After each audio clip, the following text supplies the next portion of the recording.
Forgot to turn the GoPro on. Just caught me a little bitty guy right here. It's Dalton, everybody. Today I'm using that same Mini-Max, but I've got a 5-inch grub on it. Little Fat Albert it's called. Just kind of going along here, taking advantage of the wind. I tried the treetops, couldn't get a bite. I'm just going to keep going along here and see if I can get another one.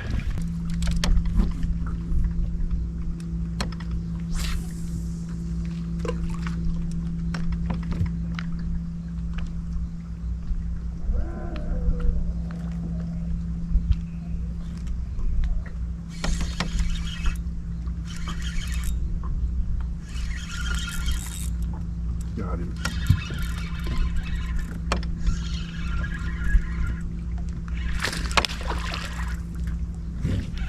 There we go.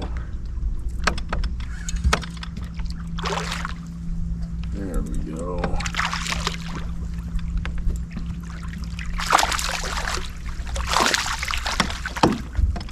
There we go. All right.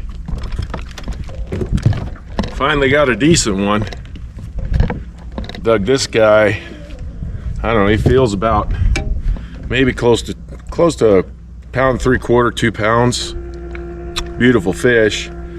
I dug him right out of the rocks with a Senko. I'm just throwing a Senko on 15-pound test, 3/0 EWG Texas rigged, and an 1/8 ounce tungsten weight on a spinning rod here. And this is a green pumpkin. That's it, just green pumpkin. And he was inside these rocks. So earlier this morning I was getting small bites again, like I showed you earlier, just small little bass on a little chatterbait. And then this one here, finally a decent one. I'll keep trying, but digging that guy out of the rocks, that was a good sign. So this one here, right now I'm doing really well in the rocks right now. It's pretty calm. Had some wind this morning.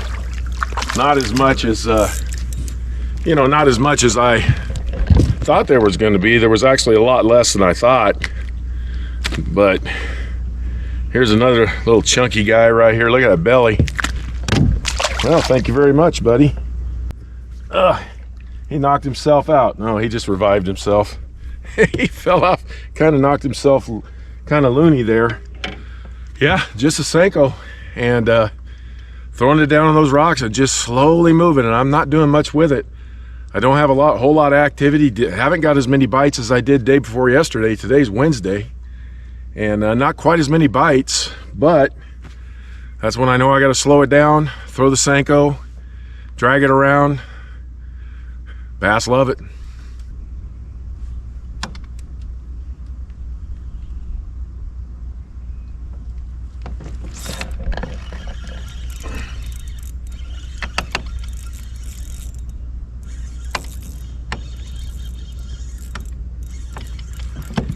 Yeah, they're chasing this bait around. When I reel it in, they're chasing pretty good. And then this one here, nice one. This guy took it on the fall. As soon as it hit the bottom, I could feel the thump, so he was after. Here's another chunky, nice one. So I'm getting a little better fish today. That's what I'm looking for out here. Come here, buddy. Come here. Come here. Come on up here. Okay. Yeah. This one here I'm gonna do. Okay, I'm gonna have to do surgery on this one. He must have took it as it was falling, and so I'm gonna have to do some surgery to get this guy released. Well, I was able to save him, but what I had to do is I had to take and cut my hook and then bring it around the other way so it wouldn't I didn't want to kill him. He got it down in the throat, so that just tells me as the bait was falling, he grabbed it, because it wasn't there very long and I felt that thump. So what I do to prevent what happened last time, even though I was able to get that hook out, I don't like the hook, excuse me, I don't like the hooks getting that deep in their throat. So I drop down to a 2/0 from a 3/0. A lot of times that helps. And they're pretty aggressive coming after this worm. So it's really not a problem dropping down because they're attacking the head of this bait so well.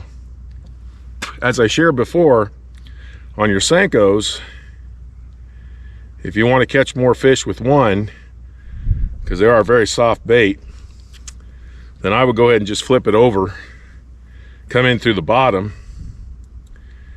and I catch them just the same. Whether I come in through the head of the bait or the tail of the bait, doesn't really seem to make all that much of a difference at all. And then I'm ready to go.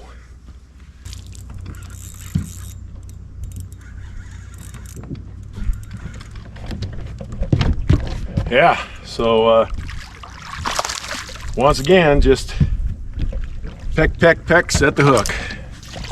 Give them a couple of seconds. You're gonna get them every time. This is a good hook set in the mouth. 2/0 hook. Doesn't take a big giant hook to catch fish.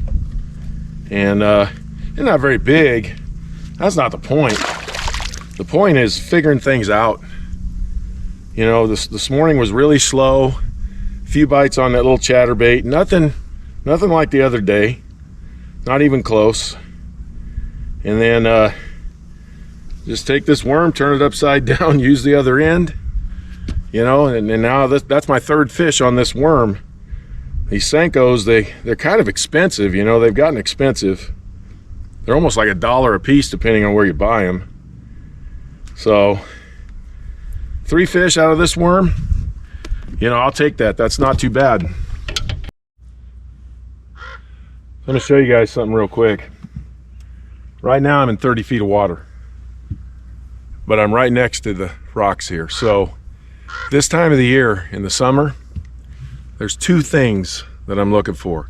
A main lake point that drops off to deep water really fast. So up here, there's all those shelves where all those rocks are. That's what I'm throwing this worm down in. But out here, it's like 30 feet, and I'm only a few feet away from it.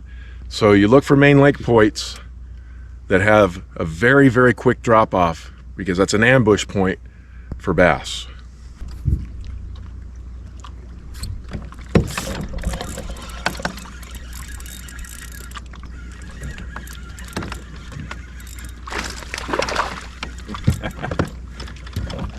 I tell you, they're loving the senko today. Another nice chunky one here. Like I said, I'm getting a little better today with these fish. Starting to catch them a little bit better. That's me, you know, it may take a while, but I'll start figuring things out slowly. And then when I do, then I just go for it. And just keep trying to catch them bigger. This one here, though he's short, is really fat and heavy. Super duper healthy largemouth bass. Little short guy, but he's good 1.5 pounds at least. He's gonna have to get a kiss. So I'm gonna go ahead and wrap it up. I'm out here on another point, getting small bites over here. They're over here, but they're really little ones, I can tell. So today, the 1/8 ounce tungsten, 2 or 3/0, just extra wide gap hook, 15-pound test line. This is a spinning rod. I've got 20-pound braid on it, and I'm using about maybe 10 feet of fluorocarbon 15-pound test, and just throwing the old senko. This one here, I got a mixed bag of senkos here. I just threw a bunch of them in there. Some of them are straight green pumpkin. This one has some green pumpkin, and green and blue or purple flake.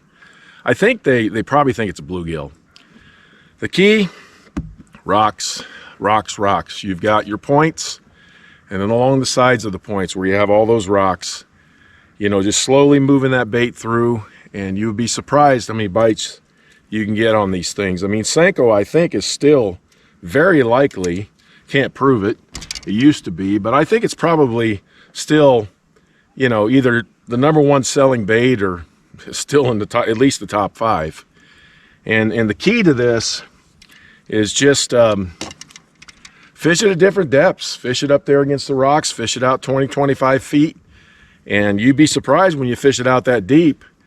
They'll watch it as it comes down. It hits the bottom. You let it set 4 or 5 seconds. You start moving it, and boom, they hit it. So just another great day. I will be getting back out to Nazi, but I might bring my wife out here this week and just talk to her on the phone. And she has not been out here yet this year, so I might bring her out here. And the next week, I might take a trip over to the Nazi, see if I can put something together for you out there. But I am enjoying this lake. This lake is the reason, believe it or not, I haven't been to Santa Margarita at all this year. It's because of this lake. Once this lake opened up, I've had good fishing every time I've come out here. It is so cool to see this lake coming back. I can't tell you how cool that is. Well, thanks everybody. I appreciate you all as always, and I'll talk to you on the next video.